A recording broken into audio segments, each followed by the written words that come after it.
Coreweave stock is down roughly 27% in the past month. And this is a stock that's going to report earnings on Monday. Today, what I want to do is take a closer look at what AI investors should know about the upcoming earnings and why I'm pretty much excited for the long-term opportunity of this company.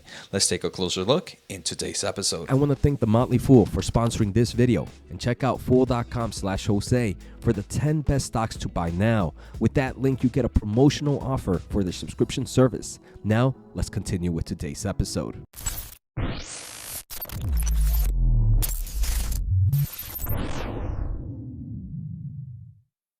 All right, so first, let's just take a closer look at price action. Year to date, Coreweave right now is up roughly 160%, sitting at $104. When this IPO'd at roughly $40, it's gone a crazy roller coaster high of almost $200, $183, before pulling back down to roughly $90 or so.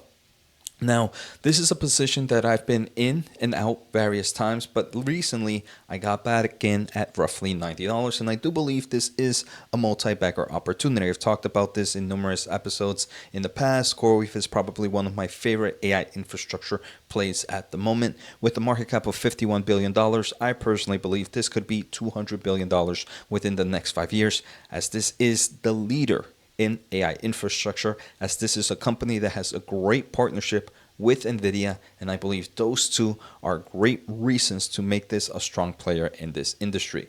So I do have a slideshow, and I know my background's a little bit different. I am in vacation for the next few days, but don't worry, I still will have my daily videos. Now, let's look at the presentation of what investors should know. So we're going to look at expectations. We're also going to look at what some recent updates impacting the overall stock. So in forms of revenue for quarter 3, we're expecting roughly $1.28 billion in revenue. And this is pretty much in line with what Coreweave gave us in quarter 2 guidance, right? When quarter 2 came out, they gave us a quarter 3 guidance of 1.26 to 1.3. So overall consensus right now is right at the midpoint of Coreweave. Now, if we look at these numbers, this would actually be a 120% year-over-year growth and about a 6% sequential growth. Now, maybe some investors might be worried about that sequential growth, but we are going to see that this is going to pick up as we are seeing more infrastructure being built up on the Blackwell infrastructure, and as this company continues to see a nice growth in overall AI labs and AI plans. Now, earnings per share, roughly a loss of 51 cents. Now, this company continues to lose money, but it is an improvement from same time last year and from a quarter ago.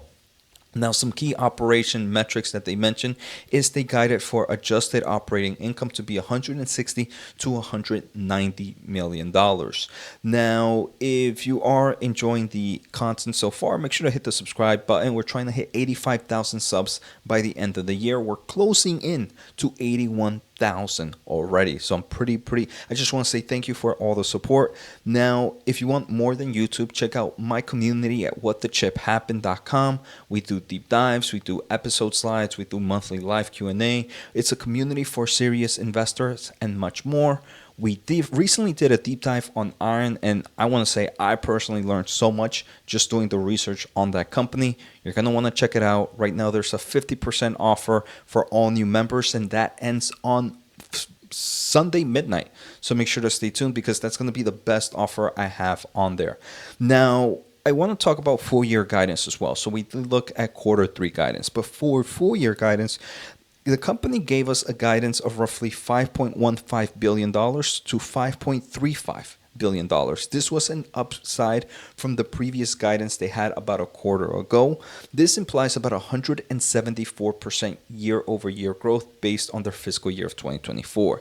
Now, what's really interesting is if they hit the quarter 3 numbers, which is right on midpoint of their overall guidance, that means for quarter 4, they would need to be between $1.66 billion to $1.9 billion.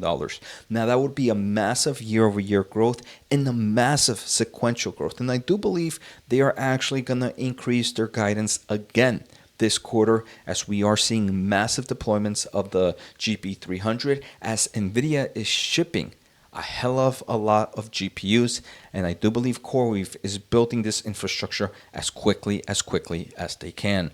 Now, the market has high uncertainty with this company. As of right now, the implied post-earnings move is plus or minus 15%.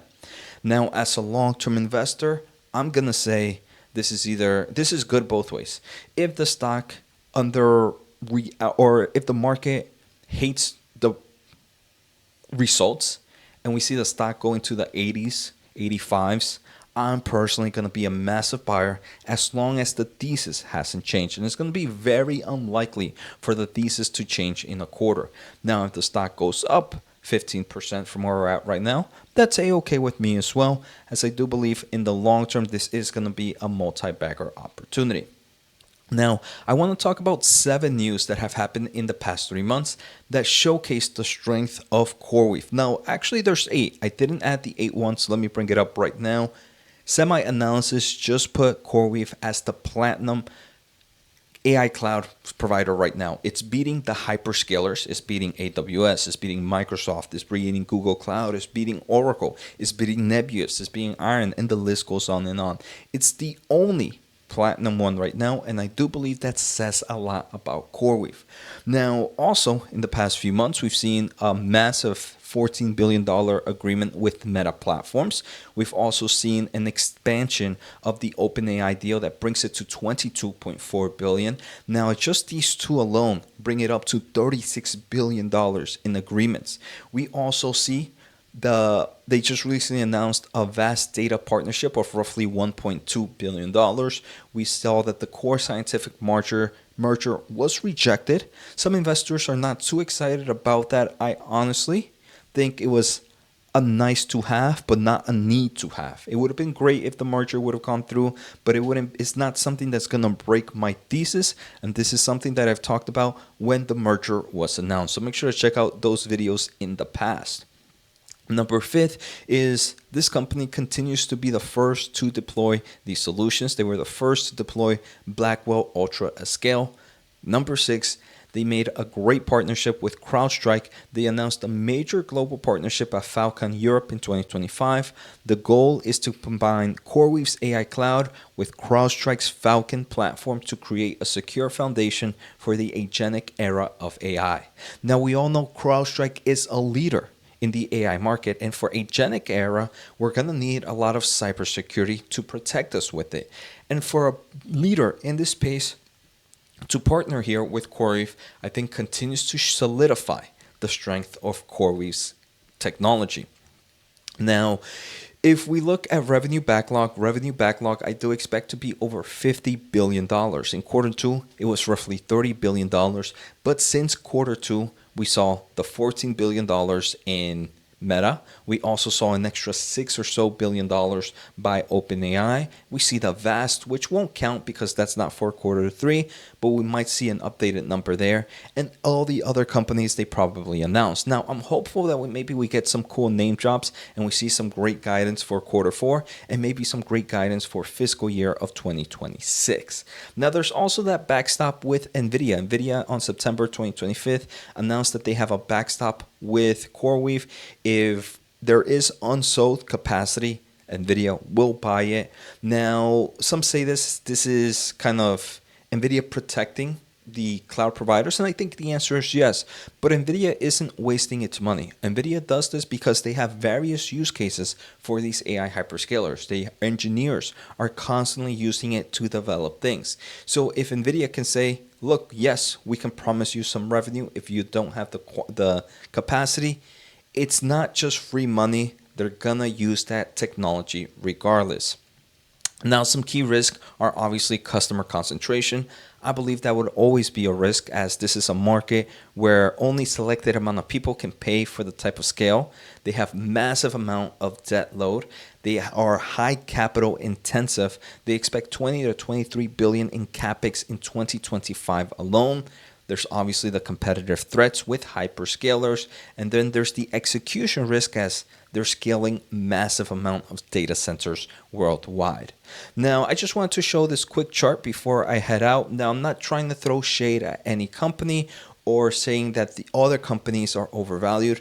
It's just more to show how Coreweave is undervalued, in my opinion. Coreweave right now, if we look at forward price to sales ratio, is the cheapest over Iron and Nebius, and it is the only one with the platinum.